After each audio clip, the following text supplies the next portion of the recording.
ছোট, ও ছোট, কোথায় গেলি রে? মিলি, এই মিলি, শুনতে পাস না নাকি? এই তো বুবু, আমি কাপড় ধুয়ে বাসন মেজে এলাম। তোমার কোনো সাহায্য লাগবে বুবু? না রে বোন, না, রান্না হয়ে এসেছে। তুই সকলকে খেতে ডাকতো, আমি বরং মায়ের খাবারটা দিয়ে সবাইকে খেতে দিচ্ছি। তা বেশ, আজ কি রান্না করেছো বুবু? বাহ, কি ভালো গন্ধ বেরোচ্ছে। ওই তো সবজি দিয়ে খিচুড়ি আর মাছ ভাজা। মায়ের জন্য অবশ্য সাগুর পায়েসও তৈরি করেছিলাম। মায়ের শরীরটা তেমন ভালো যাচ্ছে না রে। আমি ভাবছি ভাইজানকে বলে ভালো একটা কবিরাজ কিংবা বদ্যির দিকে মায়ের চিকিৎসা করাতে। মায়ের তো বয়স হয়েছে, তার দেখভাল তো আমাদেরই করতে হবে, তাই না? তুমি ঠিক বলেছো গো, আমি এখন সবাইকে খেতে ডাকছি। আর ডাকতে হবে না, আমরা এসে পড়েছি। দাও তো, দুটো খেতে দাও দেখি।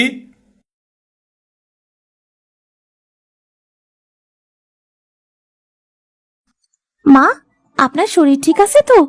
বুবু এখন আপনার খাবার নিয়ে যাচ্ছিল মা। না বৌমা, শরীরটা এখন বেশ ভালো, গায়ে জ্বরও নেই। খিচুড়ি রান্না হয়েছে বুঝি। ও বউ, আমাকে একটু খিচুড়ি খেতে দাও না, মুখে কোনো স্বাদ পাই না। সে দিচ্ছি, তবে সামান্য মা। আপনার শরীর কিন্তু এখন অনেক দুর্বল। একটু খিচুড়ি খেয়ে তারপর আপনি সাগুর পায়েস খাবেন, কেমন? ঠিক আছে মা, তাই হবে। এবার সবাইকে খেতে দাও।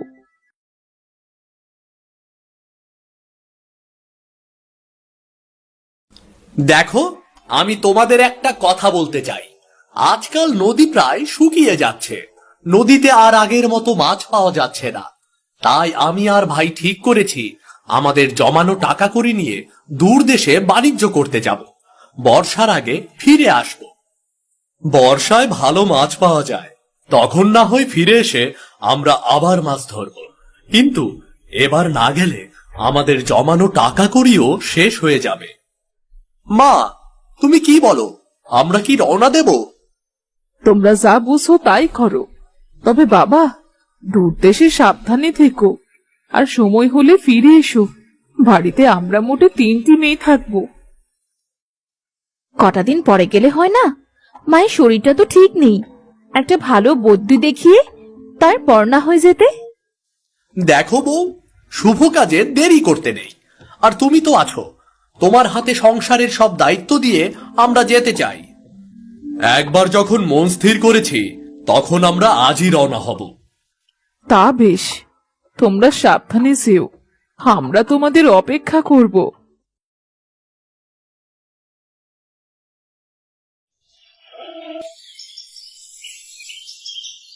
তুই যখন আরেকটু বড় হবি, তোকে বেশ শক্তপোক্ত করে একটা মাচা তৈরি করে দেব। সাদা সাদা লাউ ফুলের গালিচা হবে মাচার ওপরে, আর নিচে ঝুলবে লম্বা লম্বা লাউ। আহা, তখন আঙিনাটা দেখতে কি যে ভালো লাগবে। বুবু, ও বুবু, কি করছো একা একা? কার সাথে কথা বলছো? দেখ না, কি ভালো একটা লাউ গাছ জন্মেছে আমাদের আঙিনায়। লাউ গাছ কবে বসালে বুবু? বসাইনি তো, নিজে থেকেই জন্মেছে। সব বিধাতার দান, বুঝলি। আমরা দু বোন ওকে আদর যত্ন করে বড় করে তুলবো। ঠিক বলেছো বুবু, সংসারের বাইরে দুটো মনের কথা বলা আর সময় কাটানোর এই একটা জায়গা তৈরি হলো। মা লাউ খেতে খুব ভালোবাসে। যখন বড় বড় লাউ ফুলবে, মাকে লাউ খিচুড়ি করে খাওয়াবো। হ্যাঁ বুবু, খুব ভালো হবে তাহলে। ওদের নিয়ে চিন্তা করছিস? তা তো একটু চিন্তা হচ্ছে বই কি। ঠিক মতো পৌঁছলো কিনা একটা খবরও তো পেলাম না, আর না কোনো চিঠি। নতুন জায়গা, কাকে দিয়ে খবর পাঠাবে শুনি? আর তাছাড়া সবকিছু চিনে নিতেও তো সময় লাগবে। এত চিন্তা করিস না তো, আল্লাহ ওদের ঠিক দেখে রাখবেন। দেখেছো বুবু, বেলা যে পড়ে এলো। আমি রাতের রান্না চাপাচ্ছি, তুমি জলদি এসো। আমি লাউ গাছে পানি দিয়ে তারপর তোকে সাহায্য করব। ঠিক আছে বুবু।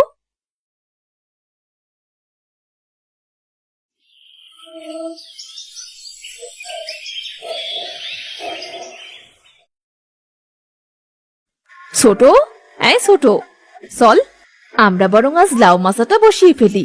আমাদের লাউ গাছটা বেশ বাড়ন্ত হয়েছে। হ্যাঁ বুবু, চলো।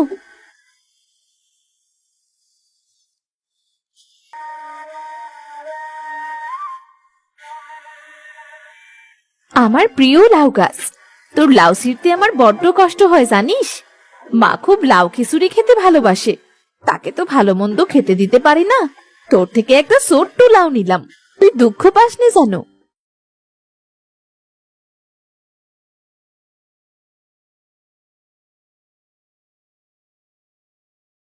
আমাদের পোষা লাউ গাছের খিচুড়ি, আহা, খেতে খুব ভালো হয়েছে বুবু। মা, আপনাকে আরেকটু খিচুড়ি দেব? তা দাও দাও বড় বউ, তবে আমার বড্ড লাউ শাক খেতে মন চায়। তোমরা একটু লাউ শাক চচ্চড়ি করে দিয়ে তো মা। আজ একটা লাউ কেটেছি, লাউ গাছ আমার বড্ড ব্যথা পেয়েছে। ওকে কাল আবার দুঃখ দিতে পারবো না, পরশু করে দেব মা। গাছের ব্যথা লাগে এমন কথা তো বাপের জন্মে শুনিনি বাপু। এতদিন শুনেছিলাম আদিক খেতার গাছের লাউ, আর এখন সেটা চোখে দেখছি।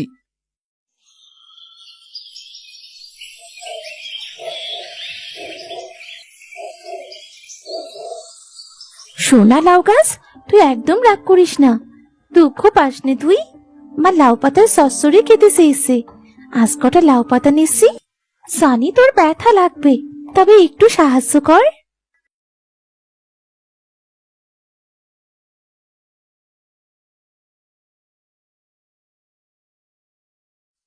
আরে বাহ, ছোট বউ, তুমিও খুব ভালো রেঁধেছো। বাড়িতে একটা গাছ থাকলে এটাই সুবিধা, বুঝলে। তবে গাছে তো অনেক লাউ ফলেছে, সেগুলো বিক্রি করলে কিন্তু বেশ কিছু টাকা পাওয়া যাবে। গাছের লাউ গাছেই থাক না মা, ভরা ফল দেখলেও তো সুন্দর লাগে। লাউ দেবার পর লাউ গাছ তো এমনিই মরে যাবে, তোমরা তখন কি করবে শুনি? শোনো, মায়া ভালো, তবে এতটা না যাতে কষ্ট হয়। খেয়ে নাও তোমরা, আমার খাওয়া হয়ে গেছে। মা এটা কি বললো বুবু? আমাদের আদরের লাউ গাছটা না থাকলে আমরা কার সাথে কথা বলবো, কাকে এত যত্ন করবো আমরা? জানি না রে ছোট, কাঁদিস না, ওকে আমরা মরতেই দেব না, আরো বেশি বেশি ওর যত্ন নেব।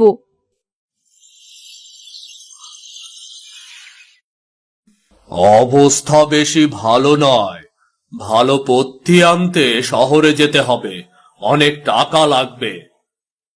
কোনো ব্যাপার না, আপনি মাকে সুস্থ করে দিন, আমরা টাকার ব্যবস্থা করে রাখবো। বেশ, আমি পরশু আসব।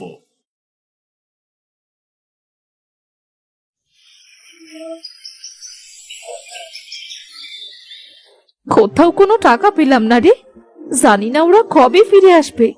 কবিরের চাচাকে তো কথা দিয়েছি, কিন্তু এত টাকা পাবো কোথায়?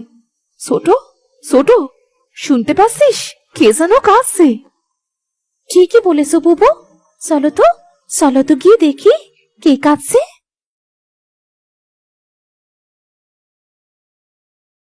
কে কে কাঁদছে? আমি গো, আমি, তোমাদের পোষা আদুরে লাউ। তুমি কাঁদছো কেন? আমরা কি তোমায় কষ্ট দিয়েছি? না গো না, তোমরা আমায় অনেক ভালোবাসা দিয়েছো, কিন্তু জন্ম নিলে প্রকৃতির নিয়মেই তো মরতে হবে।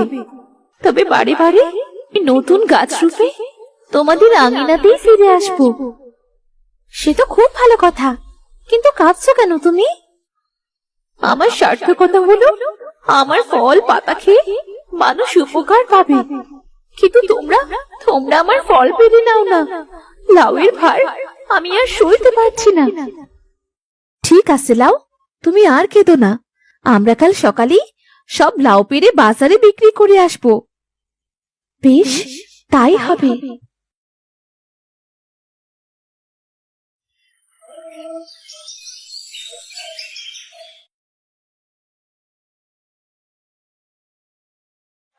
শেলি আর মিলি লাউ বিক্রি করে অনেক টাকা পেল। সব টাকা দিয়ে ওরা ওদের শাশুড়ি মাকে সুস্থ করে তুলল। আর কোনো ভয় নেই, উনি একদম ঠিক আছেন। তোমরা বৌমা হয়ে দেখিয়ে দিলে বটে। আজ চলি, দরকার পড়লে খবর দিও। জি আচ্ছা। তখন দূর দেশ থেকে ফিরে এলো শেলি আর মেলির স্বামীরা। তোরা এসেছিস বাবা? জানিস বৌমায়ের আমার কত লক্ষ্মীমন্ত, ওদের জন্যই আমি বেঁচে আছি। কত টাকা খরচ হলো জানিস? এত টাকা তোমরা কোথায় পেলে? ওদের পোষা লাউ গাছের লাউ বিক্রি করে। তবে বাবা, তোরা আর দূরে যাস নে, আমরা সুখে দুঃখে সকলে মিলেমিশে থাকবো। ঠিক আছে মা, তুমি যা বলবে। বিপদে সাহায্য করে তুই চলে গেলি। আহা বউ, কেঁদো না, আবার নতুন লাউ গাছ বসিয়ে দিও।